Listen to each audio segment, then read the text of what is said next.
ಸ್ಥಿರವಾಗಿ ಹಣ ನಿಲ್ಲಬೇಕಲ್ವ ನಿಮಗೆ? ನೀವು ವ್ಯಾಪಾರ ಮಾಡ್ತಿದ್ದೀರಾ ಅಥವಾ ಮನೆಯಲ್ಲೇ ಆಗಲಿ ಸ್ಥಿರವಾಗಿ ಹಣ ನಿಲ್ಲಬೇಕು. ಗುರುಗಳೇ, ನಾನು ಹಣಕಾಸು ಚೆನ್ನಾಗಿ ದುಡಿತೇನೆ, ಸ್ಥಿರತೆ ಇಲ್ಲ ಅಂತಕ್ಕಂಥವ್ರಿಗೆ ಖಂಡಿತವಾಗಿ ನೋಡಿ, ಒಂದು ವಿಶೇಷವಾಗಿರತಕ್ಕಂಥ ಲಕ್ಷ್ಮಿಯ ಫ್ರೇಮನ್ನು ಅಂದರೆ ಫೋಟೋ ತೋರಿಸ್ತಾ ಇದ್ದಾರೆ. ಇದರ ವಿಶೇಷತೆ ಏನು ಗುರುಗಳೇ? ನೋಡಿ, ಪೈರೇಟ್ ಮೇಲೆ ಲಕ್ಷ್ಮಿ ಇರ್ತಕ್ಕಂಥದ್ದು. ಪೈರೇಟ್ನ ತತ್ವ ಏನು? ಶನಿಯ ತತ್ವ.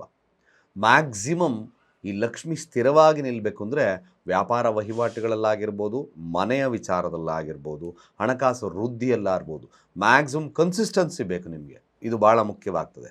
ನಿಮ್ಮ ಮನೆಯ ಉತ್ತರ ಭಾಗದಲ್ಲಿ ಈ ಒಂದು ಪೈರೇಟ್ ಫೋಟೋವನ್ನು ಅಥವಾ ನೀವು ಮಾಡ್ತಕ್ಕಂಥ ವ್ಯಾವಹಾರಿಕ ಸ್ಥಳಗಳಲ್ಲಿ, ಆಫೀಸಲ್ಲೇ ಆಗಿರ್ಬೋದು, ಈ ಪೈರೇಟ್ ಲಕ್ಷ್ಮಿಯ ಫ್ರೇಮನ್ನು ಇಡ್ತಕ್ಕಂಥ ಕೆಲಸ ಮಾಡಿ. ಜೊತೆಗೆ ಪ್ರತಿ ದಿವಸ ಓಂ ಶ್ರೀಂ ಮಹಾಲಕ್ಷ್ಮೀ ನಮಃ, ಓಂ ಶ್ರೀಂ ಮಹಾಲಕ್ಷ್ಮೀ ನಮಃ ಮಂತ್ರದಿಂದ ಖಂಡಿತವಾಗಿ ಪೂಜೆ ಮಾಡಿ.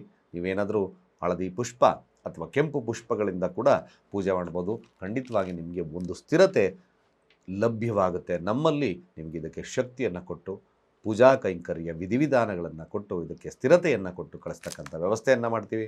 ಕೆಳಗಿನ ನಂಬರ್ಗೆ ಡಯಲ್ ಮಾಡಿ ರೆಜಿಸ್ಟರ್ ಮಾಡ್ಕೊಳ್ಳಿ ಅಂತ ಹೇಳ್ತಾ, ಸರ್ವೇ ಜನ ಸುಖಿನೋ ಭವಂತು.